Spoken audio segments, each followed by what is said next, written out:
Assalamualaikum warahmatullahi wabarakatuh. Bertemu lagi bersama saya Heru Setiawan. Pada kesempatan kali ini kita akan membahas tentang peristiwa yang banyak terjadi belakangan ini, yaitu tentang konsumen yang memarah-marahi kurir jasa pengiriman. Banyak kita lihat berita-berita seperti berita-berita ini, yang mana pada berita-berita tersebut konsumen yang merasa kiriman yang dikirim oleh seller ataupun online shopnya tidak sesuai dengan apa yang mereka pesan, mengkomplain kepada kurir jasa pengiriman dengan cara-cara yang kurang pas, yaitu dengan memarah-marahi dan juga membentak-bentak kurir jasa pengiriman, yang tentunya perbuatan tersebut kuranglah pas dilakukan oleh konsumen kepada kurir jasa pengiriman, karena tidak ada hubungannya dengan online shop ataupun produsen ataupun toko tempat konsumen berbelanja dengan kurir jasa pengiriman, kecuali kurirnya tersebut milik langsung dari tempat produsen tempat konsumen membeli. Dan belakang ini banyak terlihat orang-orang mengkomplain barang yang dikirimkan tidak sesuai dengan apa yang mereka pesan itu kepada kurir jasa pengiriman yang tidak ada hubungannya dengan jasa pengiriman. Di sini mungkin terdapat salah alamat dalam melakukan komplain ataupun proses keberatan. Tentu saja dengan salah alamatnya proses komplain itu tidak akan membuahkan hasil apa-apa, malah akan menambah masalah baru antara konsumen yang menerima kiriman dengan kurir jasa pengiriman. Tentunya akan menyebabkan kurir ini dimaki-maki dan menyebabkan rasa tidak senang terhadap kurir jasa pengiriman, karena mereka nggak tahu apa-apa, mereka disalahkan. Jadi salah alamatlah proses komplain yang diajukan oleh konsumen ketika mereka mengkomplain barang yang dikirimkan tidak sesuai dengan apa yang mereka pesan kepada kurir jasa pengiriman. Harusnya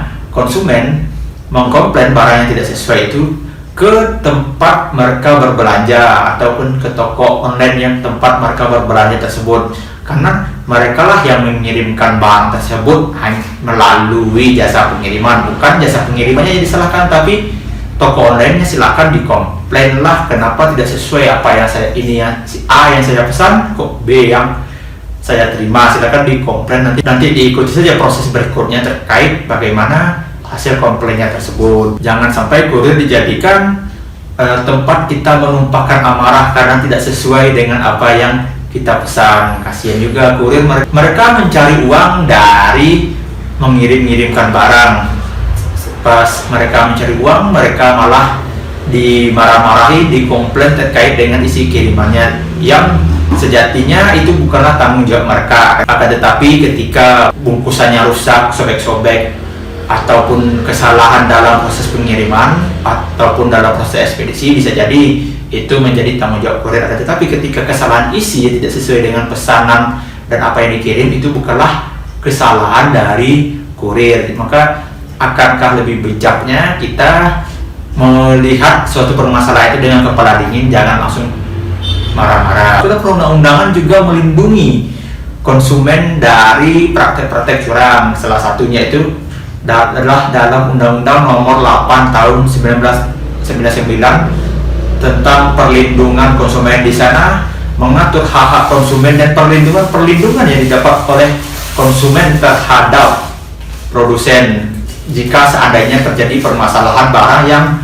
didapat konsumen tidak sesuai dengan apa yang dipesan oleh konsumen. Maka dari itu konsumen tidak perlu khawatir ketika terjadi kesalahan pengiriman yang diterima oleh konsumen dari produsen, dapatlah melakukan berbagai macam cara. Salah satu cara yang paling bijaknya yaitu melakukan konfirmasi kenapa tidak sesuai apa yang diterima dan apa yang dipesan. Akan lebih bijak kita mengkonfirmasi seperti berikut. Akan tetapi jika online shop tersebut ataupun tempat berbelanja tersebut tidak menanggapi dengan bagus, dapat juga disediakan langkah-langkah hukum sesuai dengan Undang-Undang Nomor 8 Tahun 99 tersebut.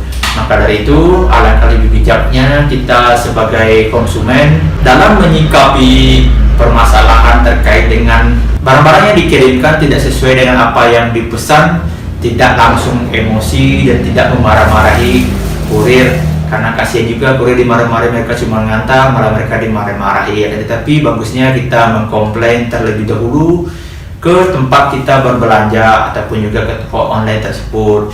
Dan akan lebih bijaknya sebelum kita berbelanja, kita juga melihat terlebih dahulu juga reputasi toko tersebut, apakah reputasinya bagus, bintangnya berapa, dan komentar-komentarnya positif. Biasanya kalau bereputasi bagus, tidaklah akan mengecewakan. Apa yang kita pesan dan apa yang kita terima pastilah sama, dan jika terjadi kesalahan, mereka pasti akan memprosesnya dengan baik. Dan seandainya buruk-buruk katanya, komplain kita tidak ditanggapi oleh toko tersebut, barulah dapat kita menggunakan metode memviralkan di sosial media. Apalagi sekarang dengan mudahnya kita memviralkan hal-hal yang tidak sesuai, dapat kita viralkan toko tersebut, dan dia mungkin akan malu dan juga terjadi penghukuman sosial, dan juga bisa kita laporkan ke pihak berwajib ketika kerugiannya sudah terlalu besar terhadap barang yang kita beli tersebut tidak sesuai dengan apa yang kita terima.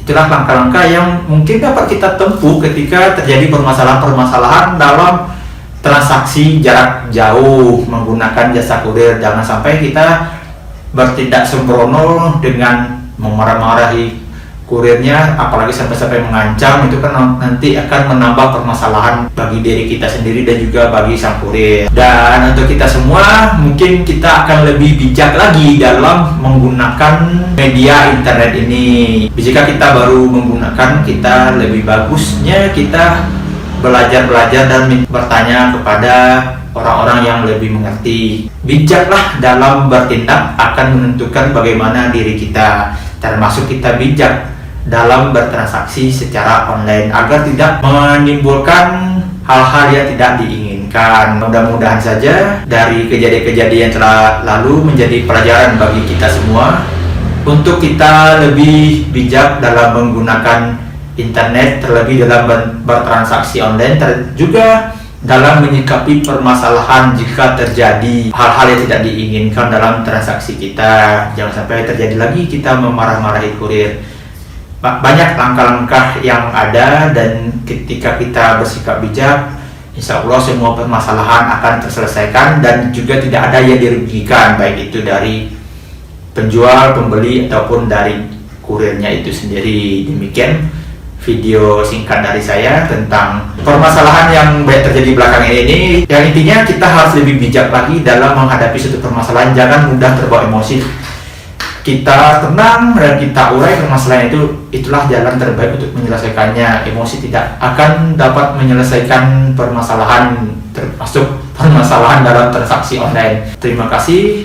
Mohon maaf jika ada kekurangan. Jangan lupa like, comment, and subscribe di bawah. Wabillahi taufiq wal hidayah. Assalamualaikum warahmatullahi wabarakatuh. Bye.